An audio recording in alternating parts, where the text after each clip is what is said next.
Sort of a long day ahead. I'm back though. We're gonna keep it rolling. I ain't gonna try to do too much rambling on this track. So, we left off at the Rock and Slade battle. That's where we left off. So, this is a classic case of everything is not the way that it seems. Um, it seems like niggas just taking on Slade at this time. This is before the battle. And I don't even know if the battle came out on the app or not. I'm not sure. I tapped in with my man. He say he ain't see it yet. It's not on there. He got the app. So I asked him again. Maybe they might have dropped it. I know they dropped the Snake Eyes battle with Rock because they just wanted the views, because of drama and all that good shit. So they might have did the same thing with the Slave battle. I'm not 100% sure. But when they was putting together this card, I'm sitting there trying to figure out why the fuck would Rock take this battle. Because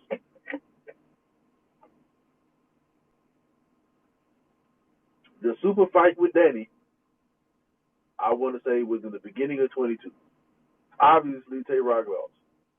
Uh, that shit don't happen very often, bro. So it's like, it is what it is. The super fights be like very, very hit or miss. I understand niggas on that.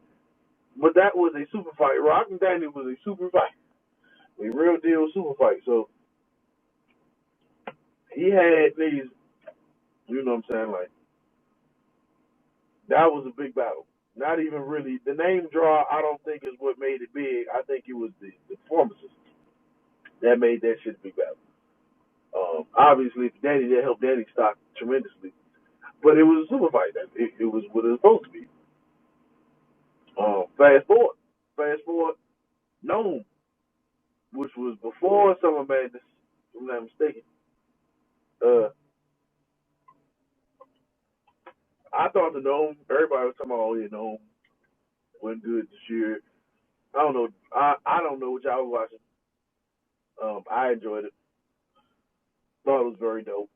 Um, I guess because there was not that much drama, folks, that's how they feel. That me personally, those are my favorite drama-free ones.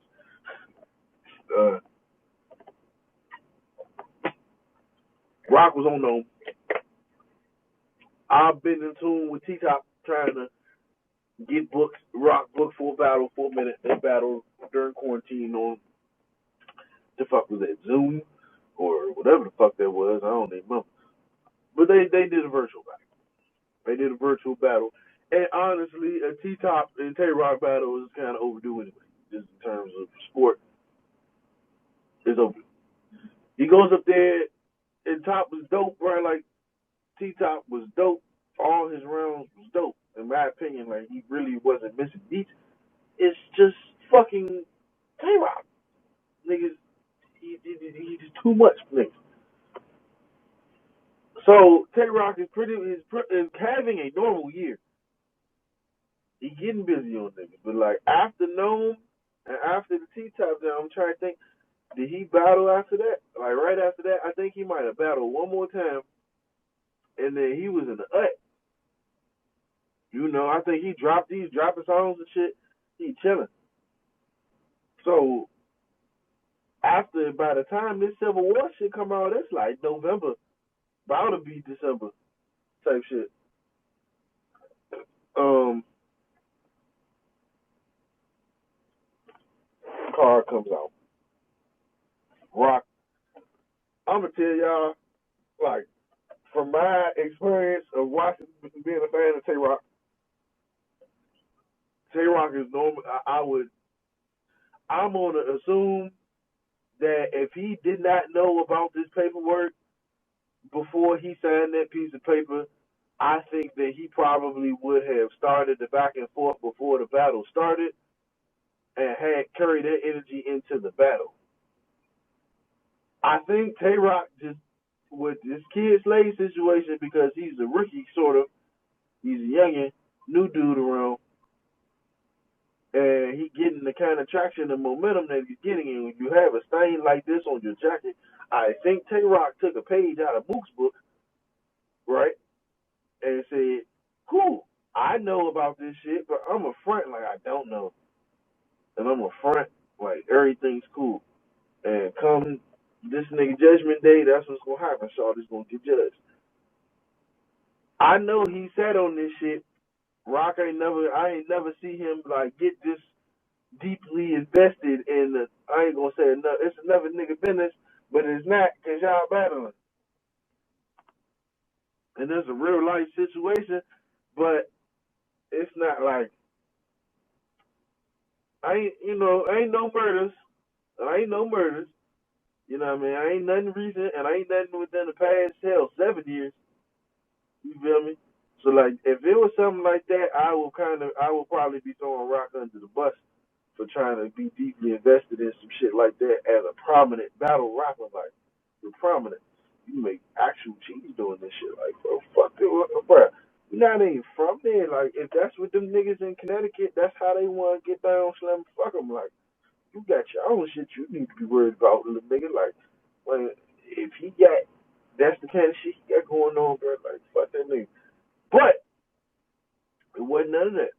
And on top of that, like, nobody knows. The public don't have a fucking clue.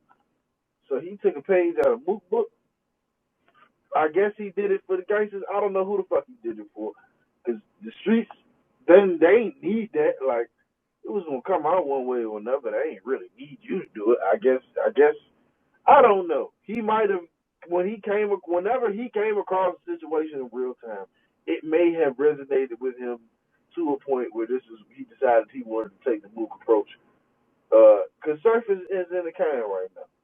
You know, free surf for sure. I don't want to just sound like I'm riding waves.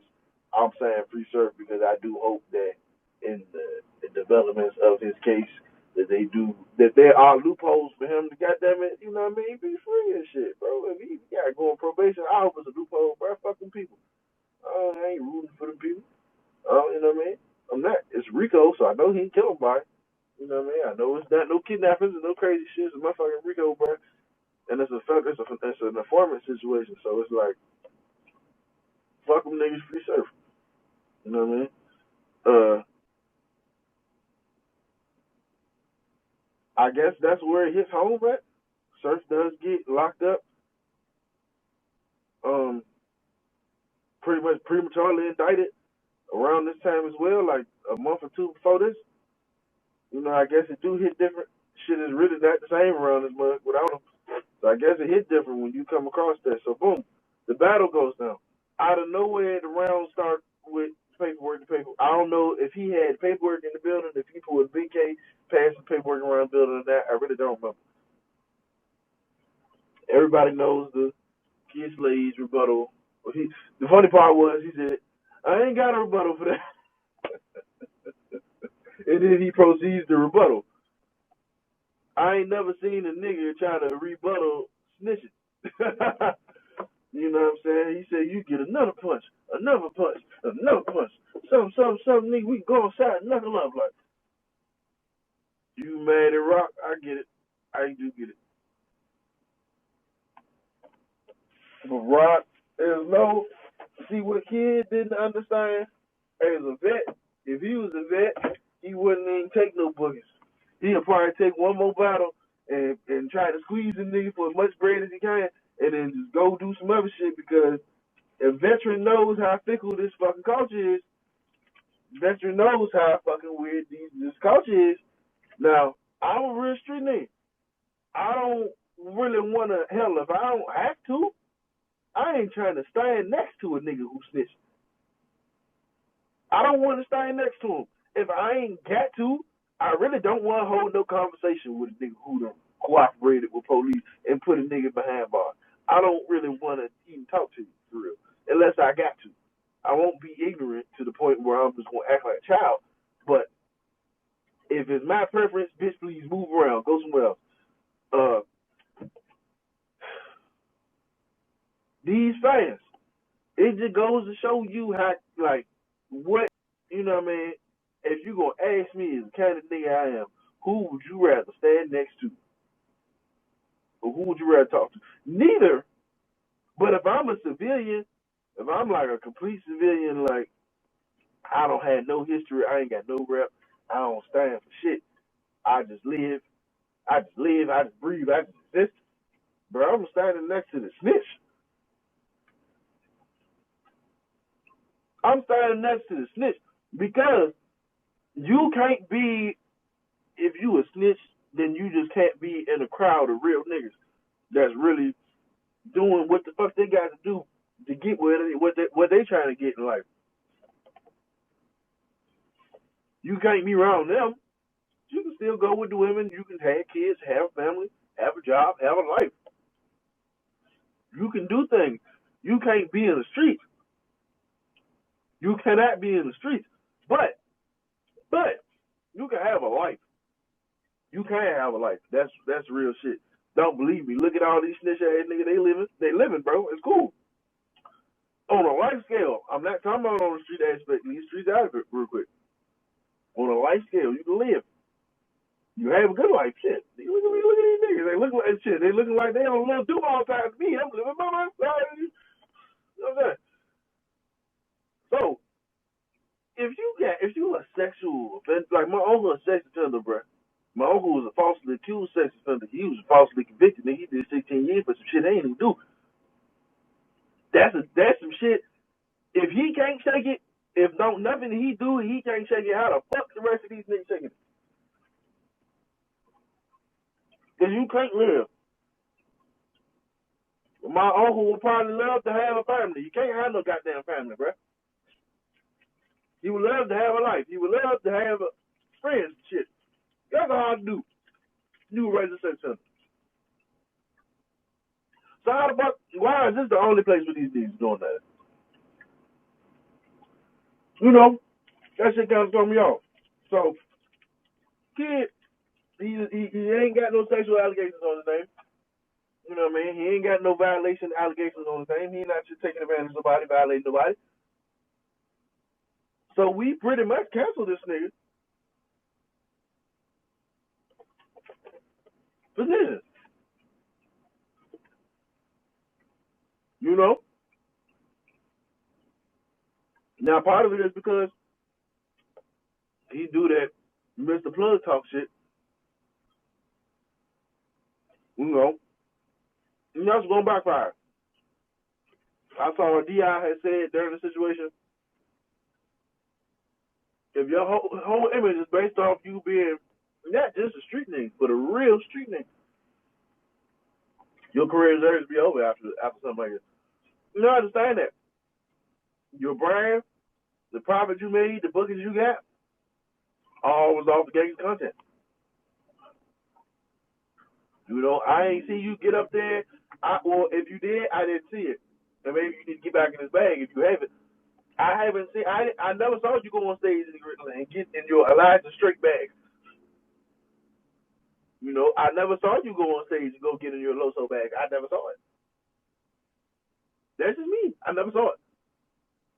So I don't think you have it. I don't think you have that. I think you only can pull from the gangster content, and that's okay. But when it comes to rapping on URL, when it comes to rapping on the big leagues, making big money, I don't really know if they're going for that.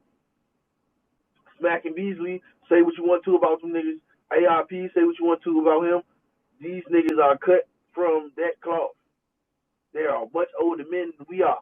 They are really cut from these streets. They take this business so serious. They move how they move because they come from the same shit that's being rapped about. That's where they come from. That's why they take this business so serious. They're not going back to this. So with that being said, every single plate that has been given to Kyd Slade after that battle, it's just been a series of funerals. And for me, I think Shotgun should have laid Shorty to rest at URL. I think the next time y'all see Kyd Slade, it will be on another league. And I don't even know when the hell is the next time you'll see Kyd Slade. The last time I saw Kyd Slade talk, I want to say he was on Angry Fan or some shit. And I swear to God, y'all, I swear to God, he said, I just want to get my material out as fast as I can before they get a chance to boo me. I swear, that's what he said. Before they get a chance to boo me, I just want to get my material out as fast as I can. And part of me was laughing, but part of me felt bad for the nigga. You know.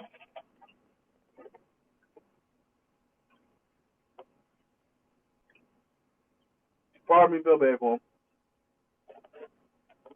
Because at the end of the day, on some rapping shit and some hip hop shit, Kyd is a victim of the culture.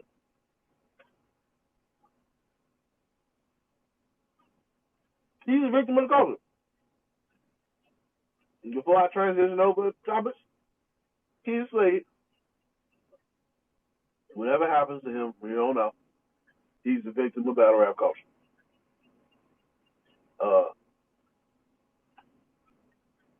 On some main time shit, he's a victim of cooperating with police. If nothing, hey, to the youth, if nothing else, if you want to tell to the kids, this is the kids, if you go tell, it is what it is. Go tell if you want, but be prepared for lifestyle change. You will not ride off into the sunset. That's bullshit. If you tell, you will have a changed lifestyle, whether you like it or not. You will change, you know what I mean? Your lifestyle will change. So tell at your own risk. If you don't mind changing friends, you know, family don't want to claim you and shit like that, you don't mind shit. Do what you do.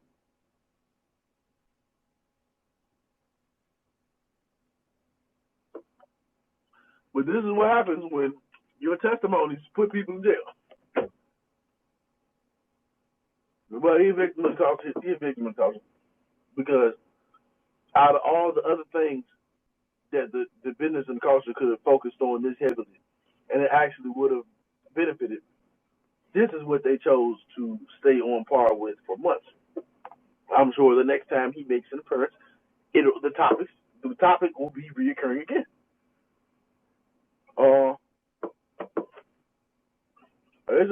It's fascinating. It's like, damn, who would have ever thought? It ain't like if he put a battle rapper in jail. Like I feel that because that hits too close to home for everybody involved.